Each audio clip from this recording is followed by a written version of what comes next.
Hello everybody, this is Money Mom. Welcome back to the channel. I'm doing an additional video. I hope you guys don't mind. I really felt led to do this one, and it's something I haven't seen out on YouTube. The advantages and disadvantages of being frugal. And there's a few things I want to talk to you guys about, and I want to get your feedback when I get to the disadvantage section.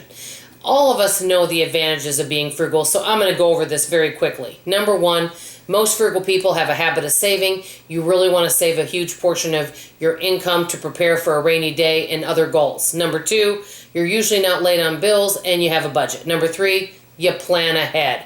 You're always thinking ahead. Those are the advantages of being frugal. Now to the disadvantages. And many of you might be thinking, Dawn, what on earth? There is no disadvantage of being frugal. So I'm going to get on with it. Number one, lack. And what I mean by that is I'm not saying you have to go without to be frugal. It can be a consciousness thing. It can be your thinking lack. For example, many people that are frugal might say, oh, I can't afford that. But really what it is that they're thinking, I just don't want to spend money on that. But they may simply say, I can't afford that. There's a lot of things that I could afford, but I just don't want to spend the money on it because I'd rather save my money, because I enjoy having a good savings. So I literally, if I wanted to, I could go out to eat every single weekend and go to the movies every weekend. I could go get a massage twice a month if I wanted. There's a lot of things I could afford to do, but that would mean less savings. But sometimes I think that we may feel we have a sense of lack, but really when we think about it, we may not want those items anyway. Number two, sometimes you do go without wants and needs because you're waiting. You're putting things in priority of what you want. Many times, other folks that are not frugal, when they want something, whatever it is, let's say it's a new phone, let's say it's a new car, it could be anything, they don't want to wait. They want that item now, and they create urgency and they impulse buy it. And so being frugal, a lot of times you sometimes even go without needs. For example, let's say you're paying off debt and you have a sinking fund and you don't have quite enough in there, and you need a new pair of glasses because maybe something broke off on it and you can't really fix it, so you got it taped together. Well, you need a new pair of glasses, but you don't want to have to take that money out of your savings. You don't want to charge it, so you might go without those glasses for a couple weeks. So sometimes you go without wants and needs because you're frugal. You're either working on paying off debt or really building reserve.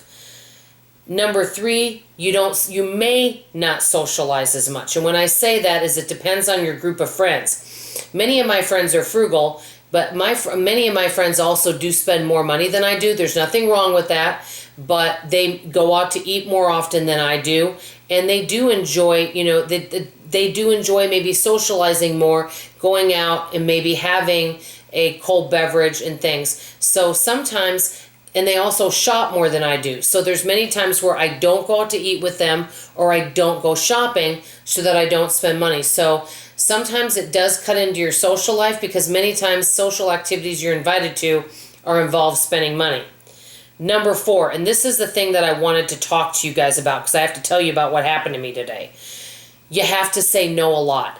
As you guys know, I do not like confrontation, and sometimes I say sorry when I say no. Well, I went to a health fair today, and I really enjoyed it, and I had fun, and I went to it because I wanted to go to a couple seminars, which were free at the health fair. That is why I went. But I went around and walked around and just kind of glanced at the booths. I didn't buy anything, and I wasn't really interested in buying anything. This one lady calls me over to her booth. She wanted to try some anti-wrinkle cream thing on me, and I thought, okay, and she invited me over. I did not go over there. After she put it on me, then she started her sales pitch and said, we only have one left. It's normally $1,000 in Hollywood, but we're only charging $200 today. I thought, oh my gosh. I looked right at her, and I looked at her in the face, and I said, I am not interested in spending $200 on this eye cream. I could tell, I actually think I made her a little bit angry. She looked at me and she goes, okay. She goes, thank you, goodbye. It's exactly how she said it. It was very uncomfortable. I feel being frugal, I have to say no to a lot of stuff. No, thank you, no, thank you, no, thank you. And I've actually, I think, angered some people by saying no, thank you to things. I don't know if any of you feel that way. I've learned a lesson. I'm not going to be going to any more health fairs for a long time because it just seems like a lot of them are sales pitch to sell things, and it's nothing that I feel that I would get that much value out of. So I want to know what you guys think. Let's talk more about the disadvantages. Is there anything, even though being frugal is good, is there anything about it that's a little bit tough on you? For me, I don't like having to say no, thank you all the time, and being able to tell that folks are kind of irritated with that. It bothers me because it's a very uncomfortable feeling to me. I'm just being straightforward with you guys. I don't like the confrontation.